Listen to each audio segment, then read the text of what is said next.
Shalom, bon matin, bon réveil tout le monde. Que le Seigneur ce matin vous bénisse, qu'il vous garde, qu'il vous protège pendant que vous allez vaquer à vos occupations. Selon l'année grégorienne, il semblerait que nous nous trouvons à la fin d'une année. Mais nous savons, selon la vérité, nous ne sommes pas à la fin d'une année, mais presque à la fin d'une année. Et nous savons que cette année commencera au mois de mars qu'on appelle, après l'équinoxe du printemps précisément, au 4e jour après l'équinoxe du printemps. Donc selon le calendrier biblique que cette année commencera. Toutefois, vous êtes entouré de personnes qui vont probablement vous souhaiter bonne année. Mais souvenez-vous de la vérité. Et c'est notre devoir d'exposer la vérité aux gens, quoi qu'il en soit. Nous voulons remercier le Seigneur malgré les difficultés durant cette semaine, cette fin de semaine. Mais il était là, avec nous, et il nous a permis effectivement de passer à travers. Il nous a appris certaines leçons, nous a permis de grandir davantage, car tout ce qui arrive dans la vie d'un enfant de Dieu n'est pas au hasard. Il est important à ce que vous compreniez. Il y a des gens de la vie desquels ce qui arrive dans leur vie n'est qu'une conséquence du choix fait en Adam. Je répète, il y a du monde dans la vie duquel certains événements arrivent et ces événements ne font que traduire les conséquences dans le choix d'Adam. Mais dans ce monde, il y a le monde de Dieu. Il y a les enfants de Dieu. Et ces enfants-là, écoutez bien ceci, les événements qui arrivent dans leur vie sont des événements planifiés selon la volonté divine. Écoutez bien ceci. Il peut y avoir les mêmes événements qui arrivent dans le monde et qui arrivent au monde de Dieu. Mais à la grande différence que ce qui arrive dans la vie du monde, qui n'est pas, écoutez bien ceci, dirigé par Dieu, n'est qu'une conséquence. Mais il y a des événements précis, et ça peut être même les mêmes événements qui arrivent, mais qui sont planifiés par la volonté de Dieu dans la vie de ses enfants. Lorsque vous arrivez à comprendre et à faire cette différence, eh bien, vous n'allez pas regarder votre vie au hasard, car tout est planifié. Tout est planifié. Disait David au psaume 139, il connaissait les jours qui nous sont destinés bien avant qu'aucun d'eux existât.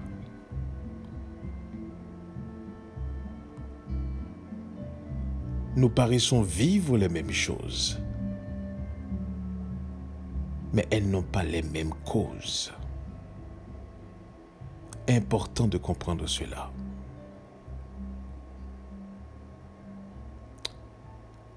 Si aujourd'hui c'est votre anniversaire, nous voulons prendre le temps de vous souhaiter joyeux anniversaire. Soyez heureux, soyez contents, soyez conscients.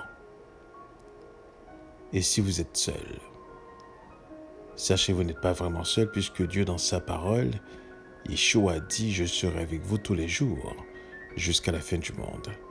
Et nous savons, c'est un être de parole. Il tient parole et il manquera certainement pas à cette parole-là. La question qu'il faut se poser, à quel point en sommes-nous conscients de cette présence? Voilà ce qui fera toute la différence. Ce matin, j'aimerais regarder un texte avec vous dans le livre de Romains au chapitre 5.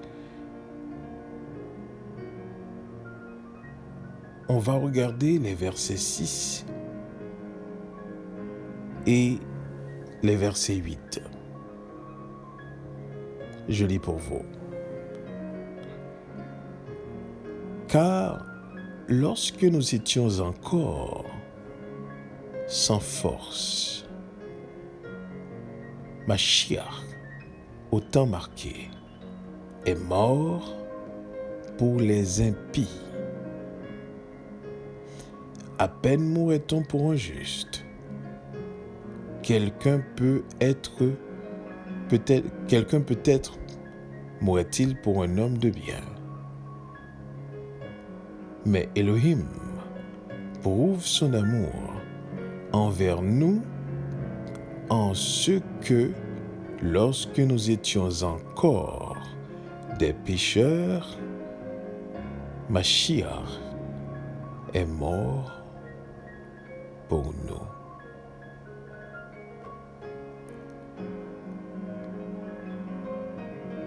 Il m'est venu à l'esprit ce matin ce texte en rapport à des leçons que j'ai apprises, que je voudrais partager avec vous.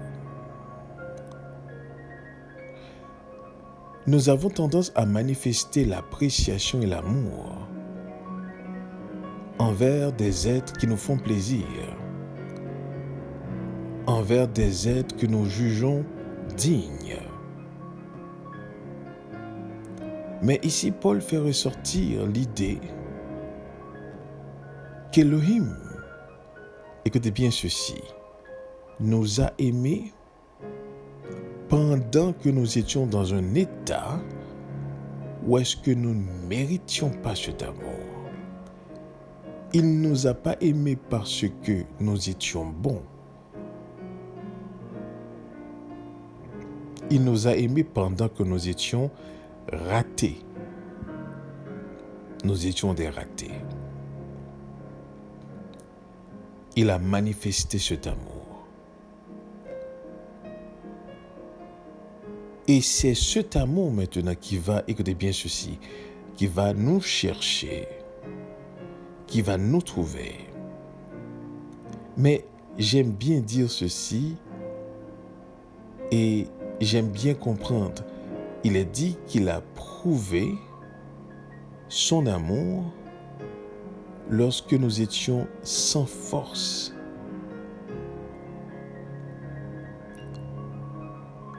Maintenant, ce que vous devriez comprendre, c'est que pourquoi étions-nous sans force? Parce que nous n'étions pas en mesure de pouvoir sortir du piège du malin. Donc, Elohim avait ses enfants piégés dans le monde, dans l'existence de ce monde.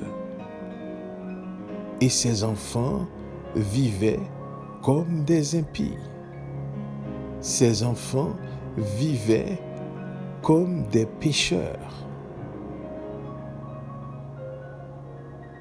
Et le fait que Paul parle que nous étions encore sans force, ce qui voudrait dire que nous n'étions pas en mesure de pouvoir s'en sortir, malgré qu'on avait peut-être la volonté de vouloir s'en sortir, mais on ne pouvait pas s'en sortir. Parce que la griffe du malin était sur nous et était fort. Mais Elohim prouve son amour envers nous, ses enfants, en ce que lorsque nous étions encore des pécheurs, Yeshua Mashiach est mort pour nous.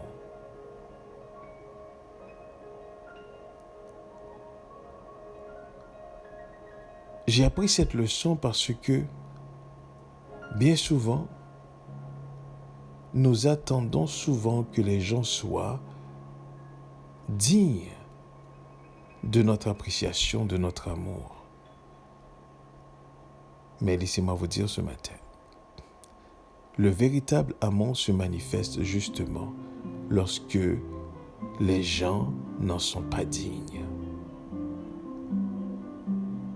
Mais il faut l'œil de Dieu pour pouvoir aimer comme Dieu. Il faut la vision de Dieu pour pouvoir voir comme Dieu. Il faut l'oreille de Dieu pour pouvoir écouter comme Dieu. Il faut la main de Dieu pour pouvoir toucher comme Dieu. Il faut avoir les pieds de Dieu pour pouvoir marcher comme Dieu. Dans ce domaine,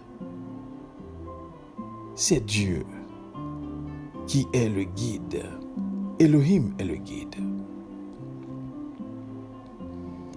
Il y a certaines choses qui ne sont pas possibles à être faites si ce n'est par Elohim, par l'Esprit de Dieu. C'est l'une des raisons pour laquelle c'est important de comprendre cela. Elohim a prouvé son amour envers nous, en ce que lorsque nous étions encore des pécheurs, Mashiach est mort pour nous.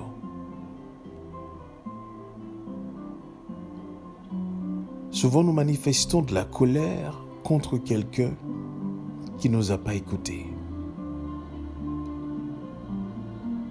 Souvent nous avertissons des gens,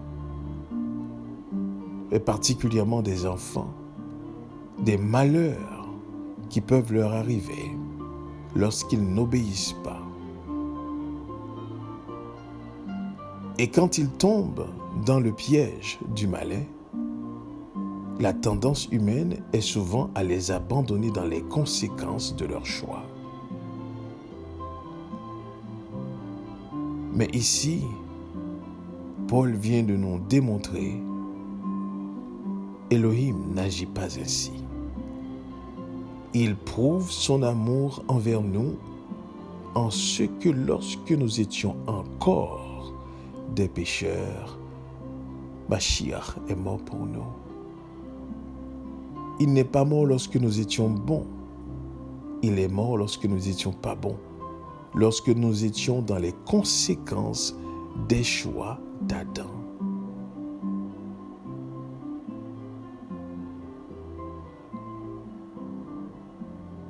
Il est important à ce que nous comprenions ceci.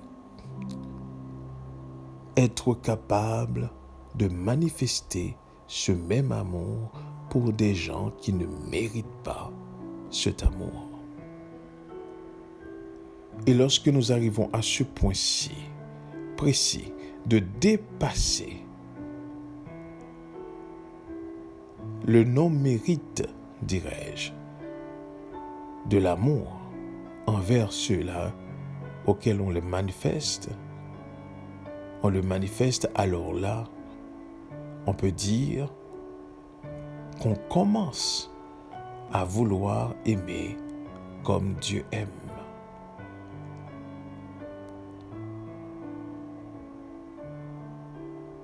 C'est ce que Paul voulait faire sortir dans ce texte.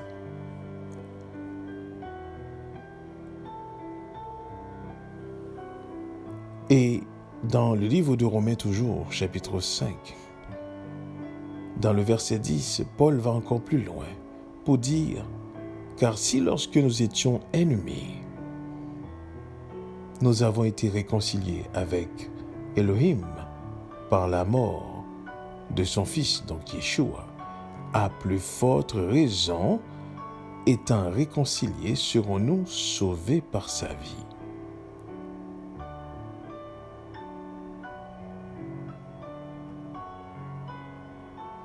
Et c'est là toute la différence. Lorsque nous apprenons à aimer comme Dieu, dans toutes les circonstances des gens autour de nous, ça se peut que ce soit la famille, des amis, quelqu'un que vous ne connaissez pas. Mais l'Esprit de Dieu nous pousse toujours à aimer comme Dieu aime.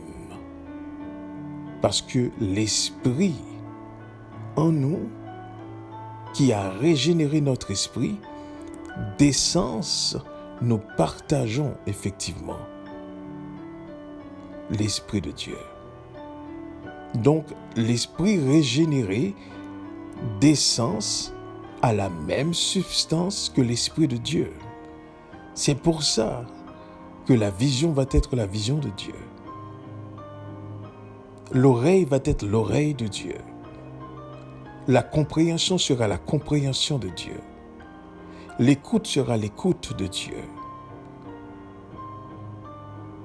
Tout ce que nous exerçons, écoutez bien ceci, seront inspirés par l'Esprit qui nourrit notre esprit.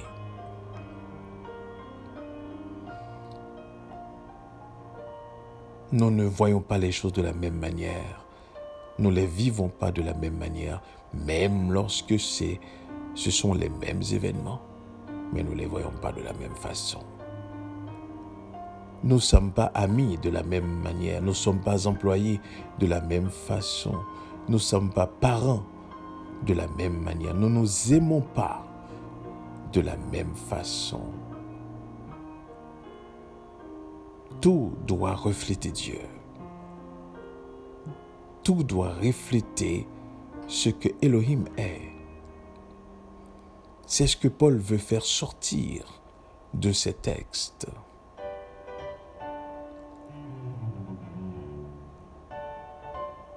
Et dans le livre de Romains toujours, au chapitre 7, au verset 5, Paul va faire ressortir encore certaines vérités lorsqu'il dit au chapitre 7 au verset 5, « Car lorsque nous étions dans la chair, c'est-à-dire l'homme adamique, les passions des péchés provoquées par la loi agissaient dans nos membres, c'est-à-dire la loi vient révéler le péché qui agissait déjà dans notre corps mortel, dans l'être, de sorte que nous étions des fruits pour la mort. C'est-à-dire tout ce qui émanait de nous-mêmes, de l'être, n'était que pour la mort. Ce qui voulait dire, en fait, c'était des fruits morts qui émanaient de mort, tout simplement. Et encore là, Paul vient de démontrer que l'homme adamique ne peut avoir de connaissance. Sa connaissance est morte. Ses œuvres sont mortes. Tout ce qu'il fait, tout ce qu'il produit est mort. Pourquoi? Parce qu'il est un être qui est mort. Et Paul vient dire dans le verset 6, « Mais maintenant nous avons été dégagés de la loi. » C'est-à-dire, la loi révèle ton état mortel, ton état de mort. Il dit, étant mort à cette loi sous laquelle nous étions retenus, de sorte que nous servons dans un esprit nouveau et non selon la lettre qui a vieilli. Donc, l'esprit régénéré nous rend maintenant capables d'obéir à cette loi qui nous a été donnée, tandis que, en tant que mort, la loi vient de révéler l'état. Nous constatons l'état, mais nous ne pouvons pas changer. Et encore là, ici, Paul parle du monde de Dieu. Paul parle du monde de Dieu.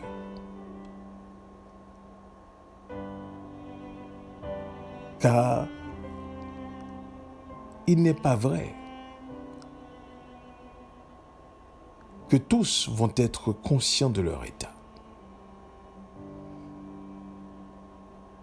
Mais ceux-là qui sont nés de nouveau vont être conscients de par la loi de leur état et vont sentir leur misère parce qu'ils sont, écoutez bien ceci, ils sont déjà pour Dieu. Ils ne deviennent pas pour Dieu, ils sont déjà pour Dieu.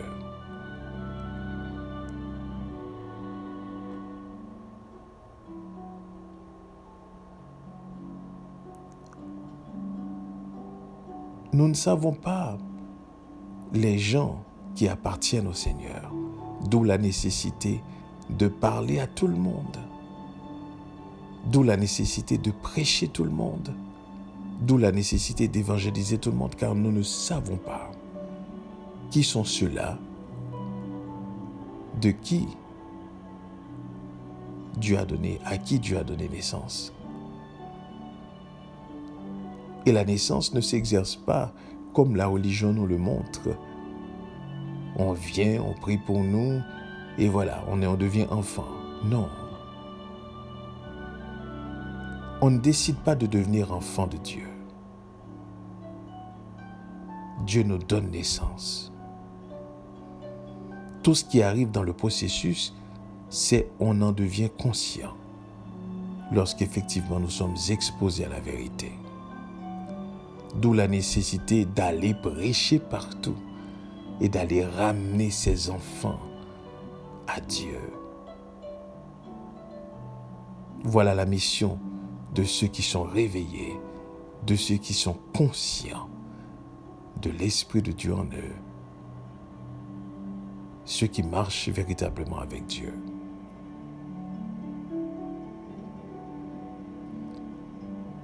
Donc ce matin, demandons au Seigneur de nous aider à dépasser justement les portions des fruits pour la mort que nous avons acquise au cours du temps de l'éducation, de la culture, de la religion, de l'instruction,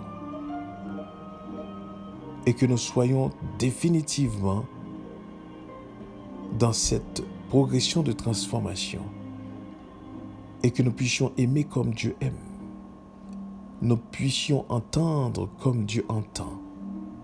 Nous puissions comprendre comme Dieu comprend. Que nous puissions toucher comme Dieu touche. Que nous puissions marcher comme Dieu marche. Que nous puissions parler comme Dieu parle. C'est à ça que nous sommes appelés. Dans cette progression d'être, afin d'être l'expression visible de sa personne sur terre pendant notre passage.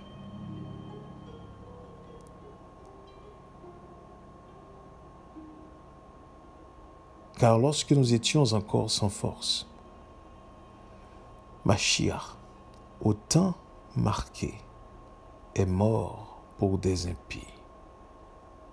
À peine mourrait-on pour un juste, quelqu'un peut-être mourrait-il pour un homme de bien. Mais Dieu, Elohim, prouve son amour envers nous, en ce que lorsque nous étions encore des pécheurs, Mashiach est mort pour nous.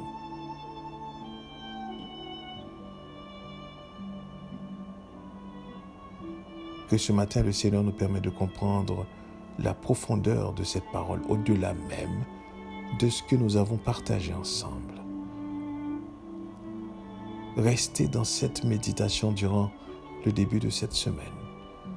Et en dépit de toute épreuve dans votre vie, en dépit de toute difficulté, déception, apprenons à regarder comme Elohim. Apprenons à comprendre comme Elohim.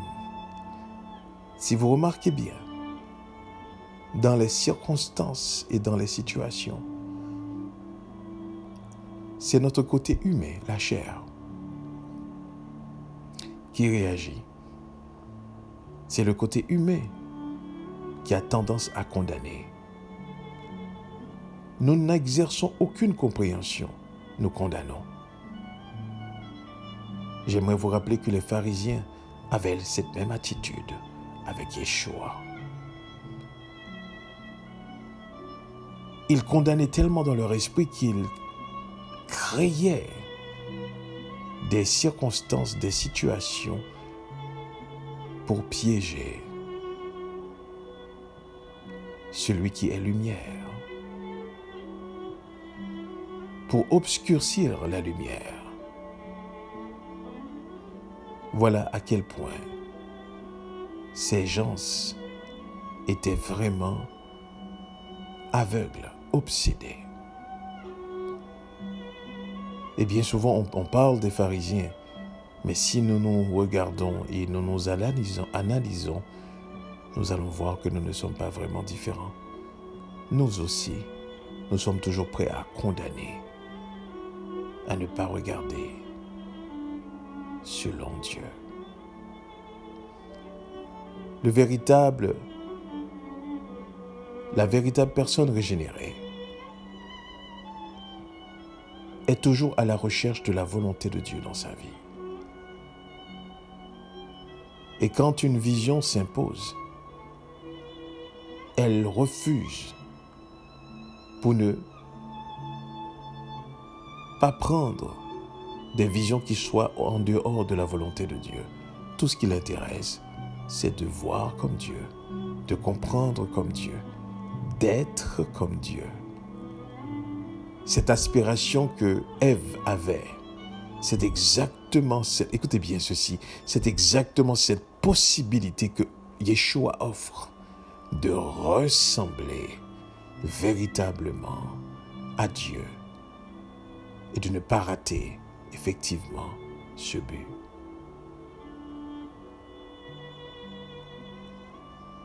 Adam était créé à l'image de Dieu selon la ressemblance, avait reçu la capacité de développer son être comme Dieu, mais il a raté ce but. Et Yeshua donne, écoutez bien ceci, cette possibilité, mais cette fois-ci sans pouvoir rater.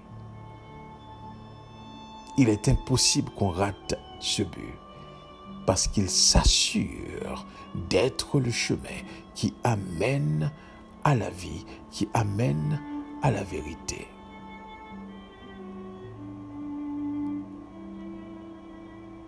Donc que Dieu vous bénisse. Et méditons au-delà de ce qui est dit. Et surtout restons conscients de sa présence. Amen. Amen.